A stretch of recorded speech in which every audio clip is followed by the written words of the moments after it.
इसको लालच दो कि इतना बड़ा फ्रॉड मेरे साथ किया। ये जो महिलाएं यहाँ बैठी है, मान लीजिए आपकी बच्ची, ये बच्ची की बात करूँ मैं, आप पूरा इन्वेस्ट करें, पढ़े लिखे, पढ़ाई, बड़ी यूनिवर्सिटी में भेज दें। अब वहाँ पे बच्ची प्रोफेसर बन गई। जब बच्ची प्रोफेसर बनी तो बच्चों को पढ़ाने लगी, शिक्षित हो गई, अच्छा कपड़ा पहनने लगी, अच्छी अंग्रेजी बोलने लगी, अच्छी दिखने लगी, तो उनको कैसे बर्दाश्त हो कि ये चूड़े चमार के बच्चे हमारी बराबरी करेंगे, हमारे साथ बैठेंगे। ये मनुवादी सोच है, ये मनु जो शरारती था, ये उसकी सोच है।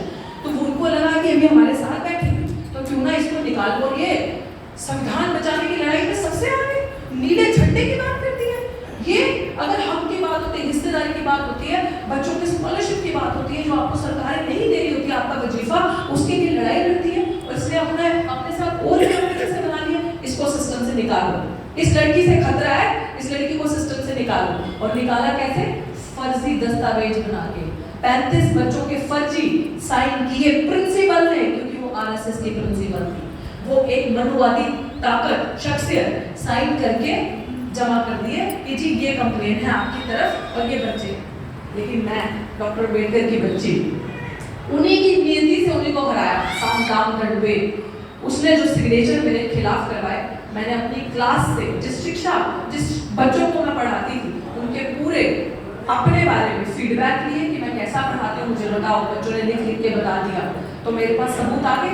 जब मैं कोर्ट में लेकर गई उस प्रिंसिपल को, तो पता चलता है जो मैं पहले दिन से कहती है झूठ है, ये फरेब है, ये जातिवादी है, इसने मुझे जाति के रूप में बहुत बार अपमानित किया है, बहुत बार टॉर्चर किया है। मेरा समाज ही मेरी बात नहीं मानता था, लेकिन मुझे 2 साल लगे इस चीज़ को प्रूव करने के लिए। जब मैंने प्रूव किया तो पता चला वो 35 बच्चे मेरे पढ़ाए हुए थे। पूरे कॉलेज के अंदर उन बच्चों के नामों निशान, एक भी बच्चा नहीं था उस नाम का जो 35 लिखे थे। बताओ, वो सामने से आपका कत्ल कर रहे हैं, हम देख नहीं पा रहे क्योंकि हम एक नहीं है। इसीलिए उन्होंने चाहा कि अब इतना बड़ा झूठ पकड़ा गया है तो डॉक्टर को नौकरी दो और इसका मुंह बंद करो। नौकरी कितने की?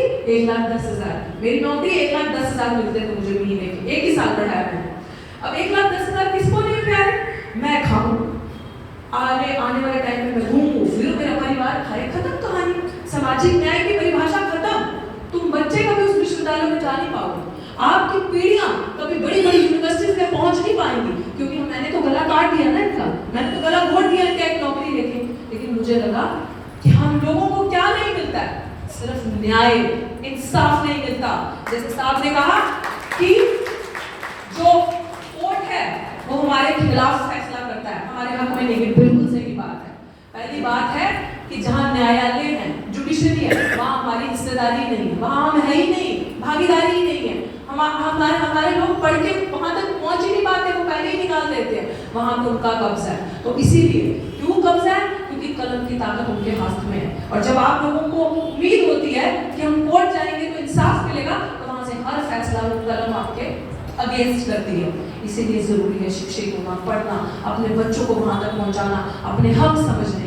और मैं इन महिलाओं के लिए, जब मैं हर बात कहीं भी जाती हूँ, एक चीज बार बार बोलती हूँ, ये आपको समझने की जरूरत है। आप यहाँ पे 50 बैठी हो, ये संदेश बाहर लेकर जाना आपको बताने की, समझने की जरूरत है। क्या आपको कभी धर्म ने ये अधिकार दिया?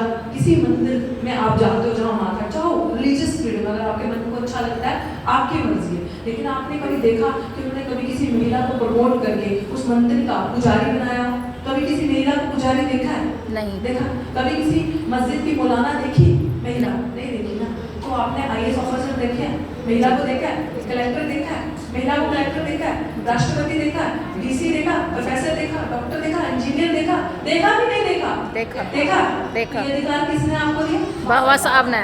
बाबा साहब के लिखे हुए संविधान में, किसी ग्रंथ ने ये अधिकार आपको नहीं दिए? नहीं। बता दो मुझे दिए तो आज लड़ाई किस चीज की है?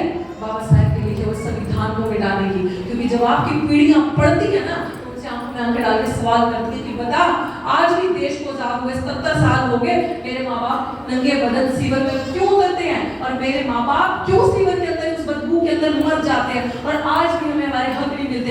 आज भी हमारी कॉलोनियों की रजिस्ट्री नहीं है, लीज पे नहीं है। आज भी हमारे घर वहां पे होते हैं जहाँ पे कॉलोनियों में कूड़े की बस्ती होती है। ये हुआ। और शरारत आपके साथ कैसी हुई? आपके पुरखे पढ़े, महाराज पढ़े, माता सावित्रीबाई फुले पढ़ी, तो उन्होंने आपके लिए किस चीज की लड़ाई करी? कलम की। और किताब की। और आज शरारत क्या की जा रही है? कलम किताब हटा के आपके हाथ में फिर से झाड़ू पकड़ाया जा रहा है। पकड़ाया जा रहा है कि नहीं जा रहा? जा रहा है ना। तो आपके पुरखे जब पढ़े, आपके महापुरुष जब पढ़े, उन्होंने सबके हाथ में कलम दी। और आज शरारत क्या करी जा रही है कि आपके बच्चे फिर वो कूड़ा उठाए, मैला डगर, आप सबके हाथ में झाड़ू। इसीलिए कभी भी जान निकल जाए लेकिन समझौता नहीं करना। इसीलिए डॉक्टर ने सर नहीं झुकाया, नौकरी नहीं मांगी, नहीं दी, कहा न्याय चाहिए, न्याय। ऐसी लाख नौकरियां कुर्बान, ताकि कल को कभी किसी बच्चे को छुओ दिल्ली विश्वविद्यालय में तो डॉक्टर रितु याद आएगी कि ऐसा हशर कर देगी कि उस दिल्ली यूनिवर्सिटी के बाहर बैठेगी और तुम्हें पूरे देश में बदनाम करेगी और सड़क से कोर्ट तक घसीटेगी और जेल की सलाखों के पीछे पड़ जाएगी। ये डॉक्टर रितु जिंदाबाद, डॉक्टर रितु, डॉक्टर रितु। इसीलिए मैं आपको अपने परिवार के बीच में, मैं सच में आज आपको देख के इमोशनल हो रही हूँ, क्योंकि जब मुझे ये बच्चे दिखते हैं तो मुझे ये लगता है कि इन तक को चीजें पहुंची नहीं। हम लोग को सब कुछ दे दिया बाबा साहब ने। जब हमारे ये इस एज के हमारे माँ बाप पढ़े थे ना, बताओ कितनी सरकारी नौकरी थी उस टाइम पे, सबको मिली ना। और आज एक भी सरकारी नौकरी है? मिल रही है आपको? नहीं। आपको तरीके से सिस्टम से बाहर किया जा रहा है। इन्होंने जानबूझ के पेंशन स्कीम खत्म कर दी कि जब पेंशन मिलती है किसी को तो उसका आने वाला भविष्य, जब तक वो जिंदा रहते हैं तब तक पीढ़ियां पड़ती हैं। पेंशन स्कीम खत्म कर दी।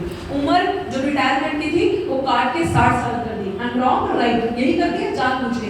ये शरारत की कि ना ही आपको नौकरियां मिले, ना ही आपको पेंशन मिले, आपका हर तरीके से हिस्सा काटा जा रहा है। और आपकी बात याद रखना, जो आपके समाज का होगा, आपका अपना होगा, जो आपके लिए सड़क पे लड़ रहा होगा वो करेगा।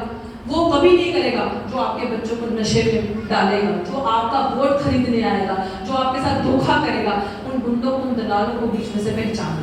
और हमें, आपने एक बात कही थी मंजू जी कि आपको जब भी मेरी जरूरत हो तो आप हमें एक बार याद कर लेना। ये पूरी टीम जो मेरे पास आई थी, ये मेरे लिए एक एक इंसान बाबा साहेब अम्बेडकर है। एक एक इंसान यहाँ बैठे, माता रामाबाई, सावित्रीबाई, मुझे सच में आपकी जरूरत है। एक एक इंसान की जरूरत है, क्योंकि मेरे लिए एक एक महिला यहाँ से लेके वहां तक बैठी है, बच्चियां यहाँ तक ही बच्ची, मैं आप सब में बहुत इम्पावरमेंट, बहुत हिम्मत देखती हूँ। मैं दूसरी महिलाओं में नहीं देखती, मुझे नहीं पता वो क्या करते, क्योंकि रितु मैम संघर्ष करो, रितु मैम संघर्ष करो, रितु मैम संघर्ष करो। क्योंकि उनके पास प्लेट में सब कुछ है, आप उनको मेहनत नहीं करनी पड़ती। उनको कुआं खोद के सुबह शाम को अपने बच्चों को खाना खिलाना नहीं पड़ता, लेकिन आपको करना पड़ता है। इसलिए मैं आपसे एक वचन चाहती हूँ कि ये सांझी लड़ाई, इस लड़ाई को मिलकर लड़ना होगा। हमें घर घर से अपने विश्वास को मिटाना होगा, हमें घर घर से। और मैं तैयार हूँ ये काम करने के लिए।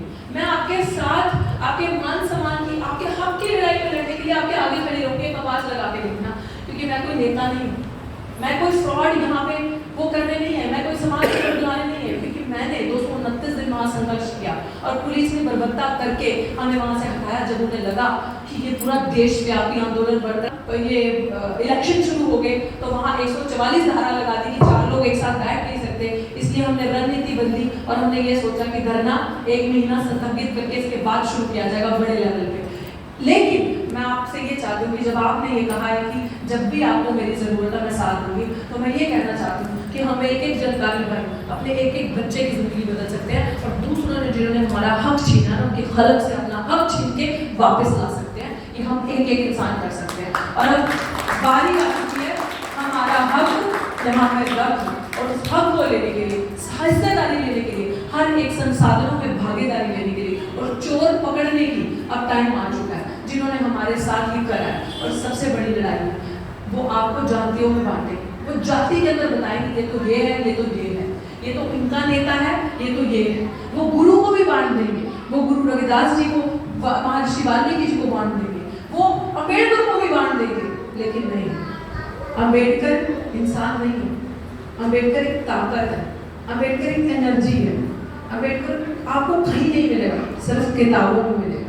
जब आप अम्बेडकर को पढ़ेंगे, अब यूट्यूब देखते हैं, सुनते हैं, इन पढ़े लिखे बच्चों से समझो कि आज बाबा साहब की वजह से इस बच्ची के हाथ में माइक है और आप यहाँ पे बैठे हो, ये जगह हमारे पास है जहाँ हम बैठ पा रहे हैं। बाबा साहब अम्बेडकर के संविधान ने सबको धर्म मानने की इजाजत दी। तो संविधान हमारे लिए सबसे सर्वोपरि है। हमारा सबसे महान अगर कोई ग्रंथ है तो वो संविधान, उसको बचाने की लड़ाई हम लड़ेंगे और संविधान की लड़ाई को लड़ने के लिए कभी भी समझौता नहीं किया जाएगा। और अंत में यही कहूंगी आपसे कि जितना हो सके अपने बच्चों को शिक्षित कीजिए। बहुत चोर इस समाज में निकले हैं जिन्होंने आपका हक बेचा है और उन्होंने पीछे पे बैक टू सोसाइटी नहीं किया। बहुत IAS ऑफिसर्स बने, बहुत बड़े बड़े प्रोफेसर्स बने जिन्होंने 2-2, 3-3 लाख रुपए तनख्वाह ली। लेकिन बाबा साहब ने कहा जब आप 4 कदम आगे बढ़ जाओ तो पीछे वालों को जरूर देखना, उनको साथ लेकर आना। लेकिन हम इतने स्वार्थी निकले कि हमने पे बैक टू, हमने ये समझा कि मैं करूँ, मेरा परिवार करे, बस यही खाए, समाज जाए भाड़ में। वो काम हमें नहीं करना। हमें तिल फूल, अगर हमारे पास 3 रोटी है तो 2 खाएं, एक साथ वाले एक साथ बांट के खाएं। आपका परिवार तभी पलेगा, तभी बढ़ेगा, तभी आगे बढ़ेगा। वरना हम लोग सिर्फ क्या रह जाएंगे, वो 2 किलो राशन देंगे, उसमें रह जाएंगे कि राशन आएगा, हमारे सब संसाधनों पे कब्जा, और हम उनके सामने ऐसे चोली आड़ के बैठे कि राशन आएगा, खाएंगे, बस यही होगा। इसीलिए आज से देर अभी भी नहीं हुई, हम अपने हक को समझें और ये समझें कि संख्या में इतने भारी है हम, तो हमें इस देश का हुक्मरान बनना है, जिसकी जितनी संख्या भारी उसकी उतनी साझेदार। और इसी चीज के मुताबिक शुक्रिया। जय हिंद, जय भारत। बहुत बहुत साधुवाद। देखिए कितनी बातें निकल के आई। ये एक भाषण नहीं था। मैं आपको भाषण लगा बेटे, भाषण था नहीं है ना, ये भाषण नहीं था, एक ये पीड़ा थी। व्यक्तिगत पीड़ा के साथ साथ में सामाजिक पीड़ा भी थी, और इस सामाजिक पीड़ा को आपने बहुत ही लाइव सुना है, लाइव देखा है। प्रिय साथियों,